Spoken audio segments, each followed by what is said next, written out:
Señora presidenta, compañeros y compañeras, quiero pedirle su voto a favor en un dictamen de las Comisiones Unidas de Asuntos Indígenas y Estudios Legislativos Segunda. Este refiere al cambio al artículo 4 de la Ley del INPI y el 7 de la Ley General de los Derechos Lingüísticos de los Pueblos Indígenas. Este proyecto del senador Monreal se originó con el propósito de atender uno de los problemas que enfrentaron los pueblos y comunidades indígenas durante la pandemia, que fue la falta de información de su lengua y en su lengua, lo cual implicaba que tuvieran un entendimiento claro sobre lo que se estaba presentando en el tiempo de la pandemia. Desde esta tribuna quiero reconocer el esfuerzo que la Secretaría de Salud, el INPI y el INALI realizaron durante la pandemia para elaborar y difundir materiales informativos sobre la enfermedad del COVID-19, traducido a lenguas indígenas y con respeto a su cultura.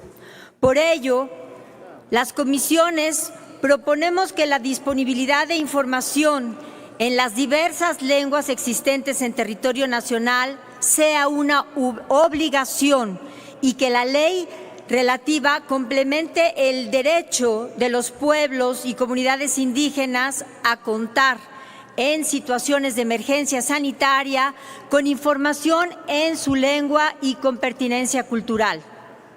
También les pido que acompañemos con el voto a favor a otros 3 dictámenes. El primero de ellos, que refiere a la Ley Agraria y a la Ley General de los Derechos de las Niñas y los Niños y Adolescentes y a la Ley de Premios, Estímulos y Recompensas Civiles para que los derechos y las libertades de los pueblos y comunidades afromexicanas continúen armonizándose. El segundo dictamen de este bloque instituye el 8 de abril de cada año como Día Nacional de las Artesanías de los Pueblos y Comunidades Indígenas y Afromexicanas, con la intención de promover la elaboración, la venta, la protección de las artesanías de nuestros pueblos y comunidades. Una artesanía guarda en sí misma la belleza del mundo de las artesanas. Su cultura y sus tradiciones se plasman en tallas de madera, en el telar y en tantos objetos más, y se crean estas prácticas tangibles de su conocimiento ancestral. Pensemos también en el tiempo que se ha invertido en elaborarlas, en la búsqueda de materiales, muchos de ellos obtenidos directamente de la naturaleza, de su entorno, y hasta los cientos de horas que pueden pasar una tejedora en un telar para obtener una sola pieza. La aportación cultural de las personas indígenas y afromexicanas es incalculable y convivimos con ellas a diario sin reconocerlas con gratitud.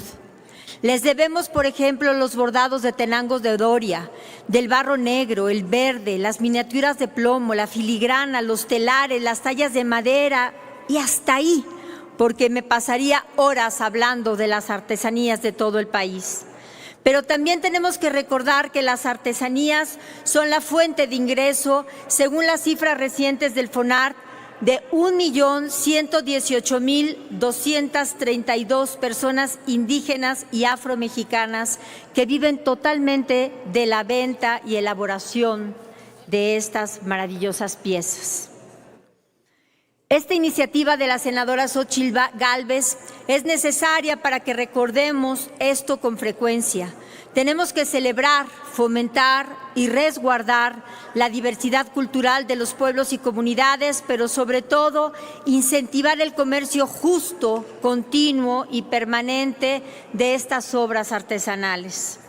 Por último, les pido también su voto a favor del dictamen que declara el 10 de agosto de cada año como el Día Nacional de los Pueblos, Comunidades y Personas Afromexicanas para visibilizar la realidad afromexicana. Al pueblo afromexicano le debemos desde los primeros atisbos de ideales independentistas hasta el son jarocho, la danza de los diablos, las chilenas. Pero no solo les debemos eso, les debemos nuestro compromiso como legisladores de eliminar todas las asimetrías para que puedan gozar plenamente de todos los derechos.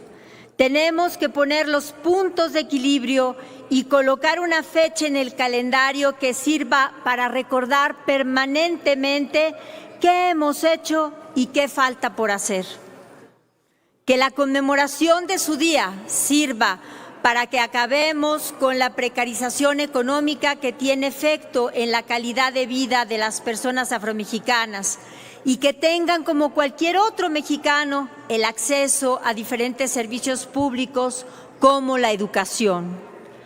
Hablar de las y los afromexicanos debe trascender de los estereotipos que les rodean y pugnar por el reconocimiento de su identidad y de sus contribuciones culturales e históricas. Por todo lo anterior, les pedimos su voto a favor. Muchas gracias. Gracias, senadora Susana Hart.